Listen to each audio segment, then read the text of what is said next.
Lots of new movies opening this weekend. Let's get to it. The name Pixar alone exudes a certain level of high quality, creativity, and innovation that few other brands have ever achieved. But with high expectations comes a greater risk of letdown. And while Onward sure looks pretty, it feels more like a sidestep than a leap forward for the high-powered animation studio.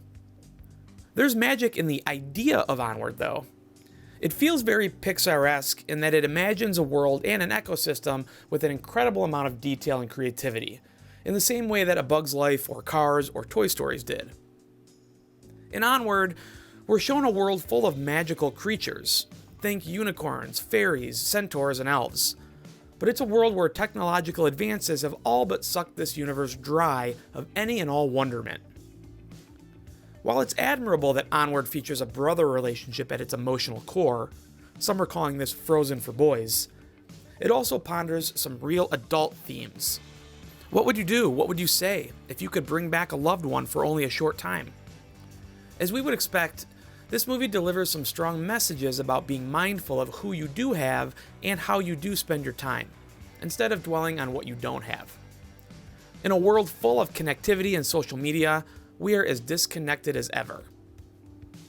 But this is a really odd film when you think about it, and it's a bit creepy that these boys are hanging out with a pair of legs for most of the film. Onward might be passable if it didn't have the Pixar brand attached to it, but frankly, we deserve more when entering into a Pixar film. The expectation is that their movies will continue to take animation and family storytelling upwards, but Onward doesn't move the needle as much as it should. I sadly give Onward a C+. The best movie in theaters this weekend is The Way Back, starring Ben Affleck as a former high school basketball star turned severe alcoholic.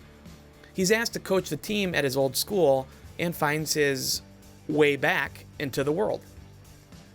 While this may look and sound like your average underdog sports drama, the kind we've seen a million times from Hoosiers to Rudy to Miracle, The Way Back is anything but average. It's sneakily a character study about a broken man and a broken family, and there just so happens to be a sports story going on in the background.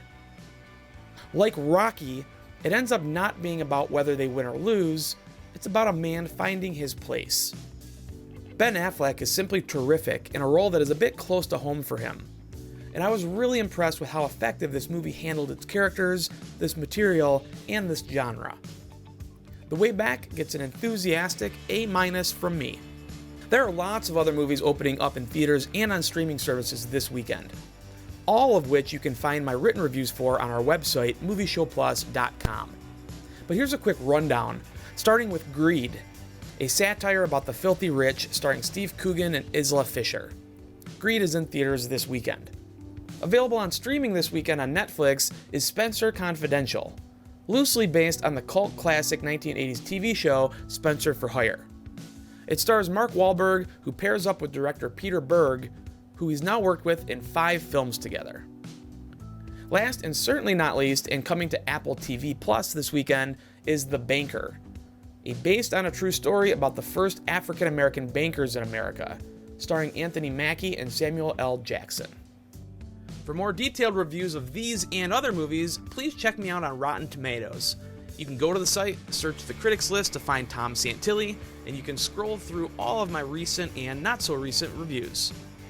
Another good way to find my stuff is to follow me on Twitter @TomSantilli or go to the website movieshowplus.com.